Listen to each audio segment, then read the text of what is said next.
जय मां विंध्यवासिनी, हर हर महादेव। आप सभी का स्वागत है हमारे यूट्यूब परिवार में। भौतिक रूप से अगर गुरु नहीं है तो मन में बहुत अलग अलग प्रकार की शंकाएं आती हैं कि हम कौन से मंत्र की साधना करें और कौन से मंत्र की ना करें। अगर गुरु नहीं है तो किस प्रकार से हमारे शरीर, सूक्ष्म शरीर इत्यादि की सुरक्षा प्राप्त होगी साधना के काल में, अनुष्ठान के काल में। और भी बहुत सारे प्रश्न हमारे मन में रह जाते हैं। इन सभी के निमित्त ही दो ऐसे प्रमुख रूप से मंत्र हैं जिनका जाप आप और जिनके अनुष्ठान जो हैं आप अगर साधनाओं से पहले कर लेते हैं, प्रमुख साधना से पहले, या अपने जीवन की पहली साधना आप करने जा रहे हैं, आप चाहते हैं तंत्र क्षेत्र में जाना, तो अगर इस साधना को कर लेते हैं तो वह बहुत ही विशेष प्रभाव देने वाला, हर प्रकार से रक्षा कारक हो जाता है और आपको जितने भी साधनाएं करेंगे उन सभी में सफलता का वह कारण बन जाता है। उस विधान को आप सभी के समक्ष रख रहे हैं। सर्वप्रथम आपसे निवेदन है कि चैनल को जरूर सब्सक्राइब कीजिए, वीडियो को लाइक कीजिए। टेलीग्राम ग्रुप का लिंक, सिद्ध सावरे विद्या नामक यूट्यूब चैनल का लिंक वीडियो के डिस्क्रिप्शन में है। आप सभी भी वहां अवश्य जुड़ें। टेलीग्राम के माध्यम से आप बात कर सकते हैं। सर्वप्रथम जीवन में गुरु का होना अति आवश्यक है। हमारे पूर्व कर्म के कारण ही हमें अपने जीवन में गुरु की प्राप्ति होती है। कर्म बंधन के कारण ही कुछ काल तक हमें गुरु की प्राप्ति नहीं भी होती है। जब तक गुरु की प्राप्ति नहीं हुई है हम किसी अच्छे साधक के मार्गदर्शन में साधनाएं कर सकते हैं। आरंभ में हमें भगवान सदाशिव, भगवान दत्तात्रेय, भगवान नारायण, माँ जगदम्बा के निमित्त गुरु स्वरूप में साधना करनी चाहिए, लेकिन उनके उस स्वरूप के मंत्र को ना ले करके गुरु स्वरूप के मंत्रों की साधना की जाती है। सामान्य रूप से गुरु के द्वारा जो कान में मंत्र देने का विधान है, गुरु दीक्षा का जो विधान है, उस विधान के सिवाय भी चाहे किसी भी कारण से हमारे भीतर योग्यता की कमी हो अथवा हमें अभी तक हमारे अनुरूप योग्य गुरु ना प्राप्त हो रहे हो, इन दोनों में से कोई भी कारण हो जिसके कारण हमें गुरु नहीं मिल रहे हैं, तो ऐसी अवस्था में हमें अन्य भी दीक्षा का विधान है जो स्वतः ही स्वयं से किया जाता है। उसमें एक दीक्षा है देव दीक्षा, दूसरी दीक्षा है सौर्य दीक्षा, तीसरी दीक्षा है द्विसंगम और त्रिसंगम दीक्षा। इन दीक्षाओं के विषय में भी आपको जानकारी होनी चाहिए। इनके माध्यम से भी आप स्वयं को किसी एक मंत्र के द्वारा दीक्षित करके, और जब तक आपको योग्य गुरु नहीं मिलते हैं उस मंत्र को दीक्षा स्वरूप में जप इत्यादि कर सकते हैं। यह जो विषय है जो आज आप सभी के समक्ष है, यह किसी भी प्रकार के तंत्र ग्रंथ से प्रमाणित आपको नहीं प्राप्त हो पाएगा, शायद इसलिए क्योंकि यह गुरु प्रदत्त है और लिखित रूप में शायद ही इसका कहीं वर्णन मिले, या अगर होगा भी तो अभी तक इसकी पूर्ण जानकारी नहीं है। लेकिन जिनकी कोई गुरु नहीं है, इस विधान से अगर चलते हैं तो उससे आपको अवश्य लाभ मिलेगा। हालांकि सौर्य दीक्षा और देव दीक्षा, ये जो दो दीक्षा हैं, इनका विधान आपको तंत्र ग्रंथों में मिलता है। विधान किस प्रकार से करना है उसे जान लीजिए। सामान्य गृहस्थ और विशेष साधक जो चाहते हैं आगे विशेष साधनाएं करना चाहते हैं, इन दोनों के लिए ही सामान्य एक ही रहेगा विधान। इसे महीने में किसी भी महीने के या तो पूर्णिमा तिथि को कर सकते हैं अथवा साल में हल षष्ठी जिस दिन पड़ता है, बलराम षष्ठी कहा जाता है, भाद्रपद महीने के कृष्ण पक्ष षष्ठी जन्माष्टमी के 2 दिन पहले पड़ता है, उस दिन जो है आप यह दीक्षा क्रम, यह दीक्षा विधान स्वयं से कर सकते हैं। इसके लिए आप किसी बरगद के वृक्ष के नीचे का चुनाव कर सकते हैं अथवा घर के एकांत पूजा कक्ष में इस विधान को कर सकते हैं। नदी या सरोवर के किनारे स्थित किसी मंदिर में भी कर सकते हैं इस विधान को। जिस जगह 2 नदी आकर के मिल रहे हो उसे द्विसंगम कहा जाता है। जिस तरह प्रयागराज में 3 नदियां मिलती हैं, तो वह जो हो गया वह संगम का क्षेत्र सबसे पुण्यशाली क्षेत्र माना जाता है जहाँ 3 नदी है। 2 नदी भी जहाँ मिल रही हो वहाँ भी आप इस विधान को करेंगे तो वह भी मान्य होगा। इसमें विधान के लिए आपको किन किन चीज़ों की आवश्यकता पड़ेगी? चांदी के कवच, कनेर का कलम, कनेर का कलम में कोई भी कनेर चलेगा, पीला कनेर, सफ़ेद कनेर, साथ ही अष्टगंध की स्याही, केसर, गंगा जल इत्यादि की आवश्यकता पड़ेगी। इसमें आपके वस्त्र पीले हों या सफ़ेद हों, श्वेत वस्त्र हों अथवा पीत वस्त्र हों। दिशा इसमें प्रमुख रूप से उत्तर या पूर्व की ओर होगा। आसन कुशा का ले सकते हैं।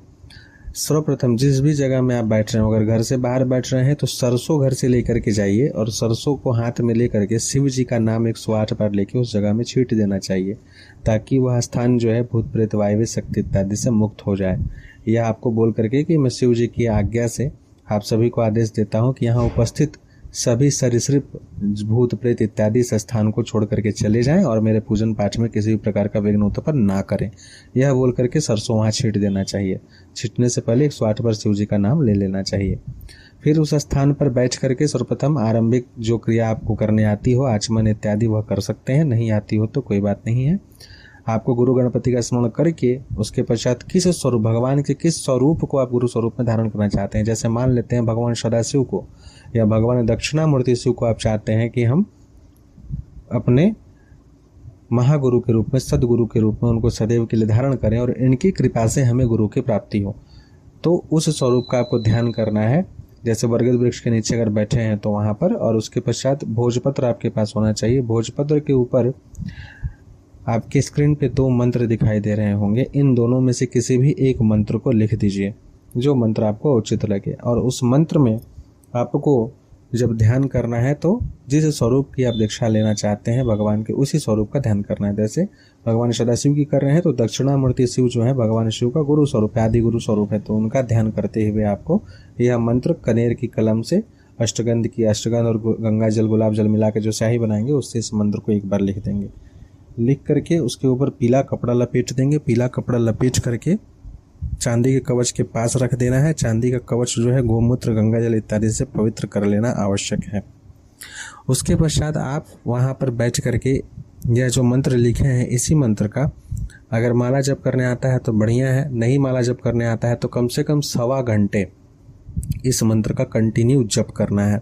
साथ ही बार बार यह प्रभु से निवेदन कर लेना है कि हे प्रभु, हम आपके इस स्वरूप को गुरु स्वरूप में धारण करते हैं। अपने जीवन में नित्य जो है सदगुरु के रूप में आपका हम सेवा करेंगे और आपसे हम यह बार बार निवेदन करेंगे कि आपकी कृपा से हमें सदैव नित्य सही मार्गदर्शन मिले और साधना के क्षेत्र में आगे बढ़ें। 1.25 घंटा तक जप करने के पश्चात जो है, जो भोजपत्र पे आप यंत्र लिखे थे, उसी यंत्र मतलब जो मंत्र लिखे थे, उसी मंत्र पे आप हाथ में जल लेके, जरा सा जल लेकर के समर्पित कर देंगे पूरे जप को और उसे कवच में डाल देंगे। कवच के ढक्कन को बंद करेंगे, चांदी का कवच जो रहेगा उसके ढक्कन को बंद करेंगे और पीले धागे में बांध करके उस कवच को गले में पहन लेंगे। यह देव दीक्षा का विधान है। अब आता है सौर्य दीक्षा।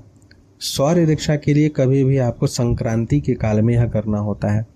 जो यह विधान आप कर रहे थे बरगद के वृक्ष के नीचे में, उस समय यह नदी के तट पे करना होता है इसी विधान को। लेकिन इसमें जब मंत्र आप लिखेंगे और जो जप करेंगे, तो जप करने से पहले दोनों हाथों में आप उस भोजपत्र को लेकर पकड़ लेंगे, दोनों हाथ को ऊपर की ओर उठाएंगे और अपने आसन पे बैठ करके ऐसे कि उस मंत्र को आप सूर्य नारायण को दिखा रहे हैं, उस तरीके से दोनों हाथ ऊपर उठेंगे और उसके बाद कम से कम इस मंत्र का 1.25 घंटे जप होगा। अगर उतने देर तक आप नहीं उठा करके रख सकते हैं अपने हाथ को, तो कम से कम 5 मिनट से 15 मिनट तक जरूर उठा करके रखिए। उसके पश्चात नीचे कर लीजिए और मंत्र का जप पूर्ण करके फिर चांदी के खोल में भर के पहन लीजिए। यह सौर दीक्षा का विधान हुआ। उस समय सूर्य पे त्राटक करने का बहुत महत्व होता है, सूर्य पे ध्यान केंद्रित करते हुए। इसलिए उगता हुआ सूर्य एकदम सुबह के समय में यह कार्य करना होता है। संक्रांति के दिन सूर्य नारायण को देखते हुए इस मंत्र का जप करेंगे, जो भी मंत्र आप उसमें लिखेंगे दोनों में से। और ध्यान जो होगा सूर्य नारायण पे होगा त्राटक करते हुए, और जब सूर्य का प्रतिबिंब आपके भ्रुकुटी के मध्य में स्वतः ही नजर आने लगे, तब वहां पर जिस स्वरूप को आप गुरु रूप में धारण कर रहे हैं, जैसे दक्षिणामूर्ति शिव का, तो वह स्वरूप का ध्यान वहां पे करेंगे। यह हो गया सौर्य दीक्षा का विधान। तीसरा है जो आप 2 नदियों के संगम पे यानी द्विसंगम अथवा 3 नदियों के संगम पे करते हैं। तो इसमें जिस जगह में संगम हो रहा हो, 2 नदी जिस जगह में मिल रही हो, सब जप इत्यादि जब करवा लेंगे नदी किनारे बैठ करके। सब कर लेने के पश्चात जो है हाथ में उस कवच को लेकर के जाना होता है जहाँ दोनों नदी मिल रही हो, तो नाव के द्वारा ही संभव है। और उस जगह डुबा करके उसी मंत्र का मन में जाप करते हुए और उस स्वरूप का ध्यान करते हुए जिनकी आप दीक्षा लेना चाहते हैं, गले में पहन लेंगे। तो यह वेणी दीक्षा अथवा द्विसंगम दीक्षा हो गया। त्रिसंगम में भी ठीक जहाँ तीनों नदी मिलेगी इस विधान को करना होता है। तो इस प्रकार से यह करके आप इसे गुरु मंत्र के रूप में सदैव के लिए सदगुरु के स्वरूप में उस स्वरूप का ध्यान करते हुए हमेशा के लिए अपने गले में धारण कर लेंगे। उसके पश्चात नित्य प्रति कभी भी आप जब पूजा पर बैठेंगे तो आसन पर बैठ करके आचमन प्राणायाम इत्यादि करने के पश्चात सबसे पहले इसी मंत्र का यथाशक्ति जप करेंगे। कम से कम 5 मिनट जप जरूर करें और उसके पश्चात ही बाकी सब पूजन करेंगे। तो इस प्रकार से आप जो है, आपके जीवन में अगर गुरु नहीं है तो इस मंत्र और इस विद्या के माध्यम से आप अपने लिए गुरु का चुनाव कर सकते हैं और आप इस साधना के क्षेत्र में आगे बढ़ सकते हैं। जय मां विंध्यवासिनी। हर हर महादेव।